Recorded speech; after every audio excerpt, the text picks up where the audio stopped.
हम डिस्कशन कर रहे हैं BNS भारतीय न्याय संहिता 2023 की धारा 30 जो आती है अध्याय 3 के अंतर्गत, जिसका शीर्षक है साधारण अपवाद। धारा 30 में है सम्मति के बिना किसी व्यक्ति के फायदे के लिए सद्भाव पूर्वक किया गया कार्य। किसके बिना? व्यक्ति की सम्मति के बिना उसकी फायदे के लिए सद्भाव पूर्वक किया गया कोई कार्य। यही बात जो है IPC 1860 में धारा 94 में दी गई है और उसमें है अध्याय 4। इसमें अध्याय 3 है और उसमें अध्याय 4 है 1860 की IPC में। इसमें क्या कहा गया है? कोई बात जो किसी व्यक्ति के फायदे के लिए सद्भाव पूर्वक यानी कि गुड फेथ में यद्यपि उसकी सम्मति के बिना की गई है, ऐसी किसी अपहानि के कारण जो उस बात से उस व्यक्ति को कारित हो जाए अपराध नहीं है। अगर उस व्यक्ति को कोई अपहानि कारित हो जाए तो क्या नहीं है? कोई ऑफेंस नहीं है।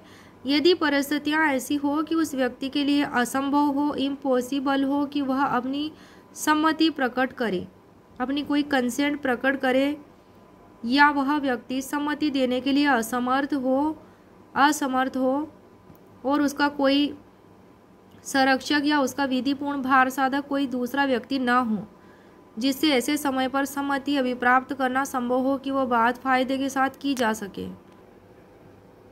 परंतु है इसमें 4 बातें बताई गई हैं, क, ख, ग और घ। ये 4 जो है इसमें परंतु दिए गए हैं।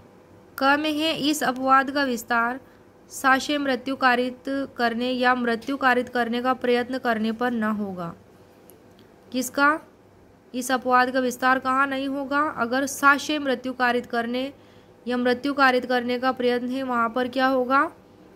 इसका लाभ नहीं मिलेगा। धारा 30 का BNS की धारा 30 का जो है उसे लाभ नहीं मिलेगा।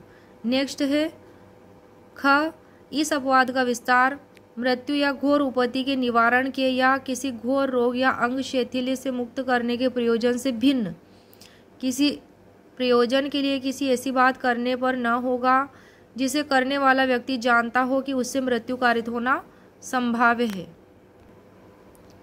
अगर क्या होगा? उपहति के निवारण से रिलेटेड ना होगा और किसी घोर रोग या अंग शैथिल्य से मुक्त करने के प्रयोजन से अगर भिन्न कोई प्रयोजन होगा और व्यक्ति जानता है तो उसको इस धारा का लाभ नहीं मिलेगा।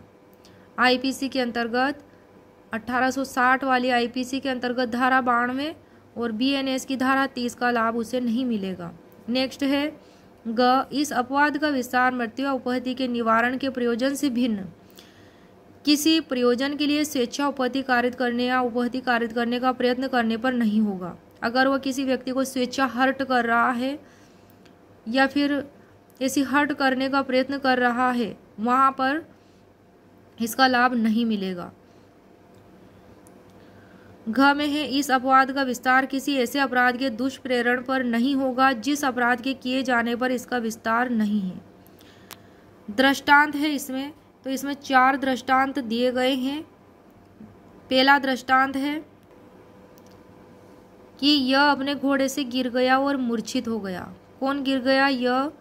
और क, एक शल्य चिकित्सक का यह विचार है कि यह के कपाल पर शल्य क्रिया आवश्यक है।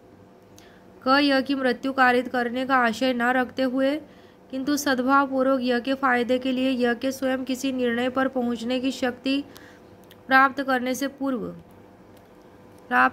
से पूर्व ही कपाल पर शल्य क्रिया करता है, उसका ऑपरेशन करता है, तो क ने कोई अपराध नहीं किया है क्योंकि वह क्या हो गया? घोड़े से गिर गया और मूर्छित हो गया। फिर उसके कपाल पर क्या है? शल्य क्रिया आवश्यक है, ऑपरेशन उसका, तो उसकी मृत्यु कारित करने का आशय नहीं था क का, इसलिए वह उसकी ऑपरेशन करता है, तो उसने कोई अपराध नहीं किया है। नेक्स्ट है दूसरा उदाहरण, यह को एक बाघ उठा ले जाता है। यह जानते हुए संभाव्य है कि गोली लगने से यह मर जाए, किंतु यह का वध करने का आशय न रखते हुए और सद्भाव पूर्वक यह के फायदे के आशय से क उस बाघ पर गोली चलाता है। गोली किस पर चलाई? उसने बाघ पर, लेकिन मर कौन गया? यह, क्योंकि वह यह को बचाना चाहता था। तो क की गोली से य को मृत्यु कारक घाव हो जाता है क्योंकि वह य को लग जाती है। तो क ने यहाँ पर कोई अपराध नहीं किया है, कोई ऑफेंस नहीं किया है क्योंकि वो उसका मारने का आशय नहीं था। नेक्स्ट है उदाहरण क एक शल्य चिकित्सक यह देखता है कि एक बालक की ऐसी दुर्घटना हो गई है जिसका प्राणांतक साबित होना संभव है। यदि शल्य कर्म तुरंत न कर दिया जाए, उसका ऑपरेशन तुरंत न कर दिया जाए, इतना समय नहीं है कि बालक के संरक्षक से आवेदन किया जा सके, उसके गार्जियन से आवेदन किया जा सके कि उसके ऑपरेशन करें या नहीं, इसका उसके पास क्या नहीं, समय नहीं है उस शल्य चिकित्सक के पास। तो क सद्भाव पूर्वक बालक के फायदे का आशय रखते हुए बालक के अन्यथा अनुनय करने पर भी ऑपरेशन करता है। तो क ने यहाँ कोई अपराध नहीं किया है। नेक्स्ट उदाहरण चौथा, एक बालक य के साथ क एक जलते हुए ग्रह में है और ग्रह के नीचे लोग कंबल तान लेते हैं। क उस बालक को ये जानते हुए संभव है कि गिरने से वो बालक मर जाए, किंतु उस बालक को मार डालने का आशय नहीं रखते हुए और सद्भाव पूर्वक गुड फेथ में उस बालक के फायदे के आशय से ग्रह छत पर से नीचे गिरा देता है, क्योंकि ग्रह में क्या है, आग लगी हुई है और नीचे लोग खड़े हुए हैं कंबल तानते हुए, तो वहीं से उसको क्या करता है, नीचे गिरा देता है। यहाँ यदि गिरने से बालक मर भी जाता है तो भी क ने कोई अपराध नहीं किया है क्योंकि वह उसी को बचाने के लिए ऐसा कर रहा था। स्पष्टीकरण दिया गया है कि केवल धन संबंधी फायदा वह फायदा नहीं है जो धारा 26 और धारा 27 इस धारा के अर्थांतर्गत आता है।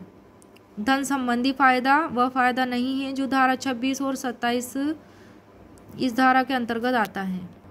इस धारा मतलब धारा 30 के अंतर्गत आता है, 26, 27 और 30। और आईपीसी की धारा में क्या किया गया है कि केवल धन संबंधी फायदा वह फायदा नहीं है जो धारा 88, 89 और धारा 92 के अंतर्गत आता है। आईपीसी 1860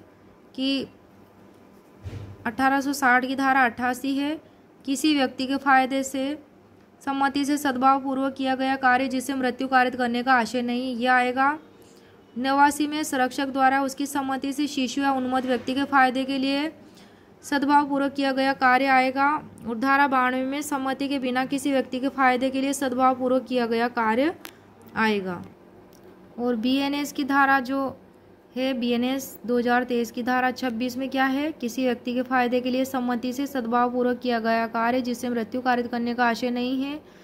और 27 में है, संरक्षक द्वारा उसकी सम्मति से बालक या विकृत चित्त वाले व्यक्ति के फायदे के लिए सद्भाव पूर्वक किया गया कार्य कहाँ दिया गया है, स्पष्टीकरण में दिया गया है, धारा 30 की स्पष्टीकरण में दिया गया है।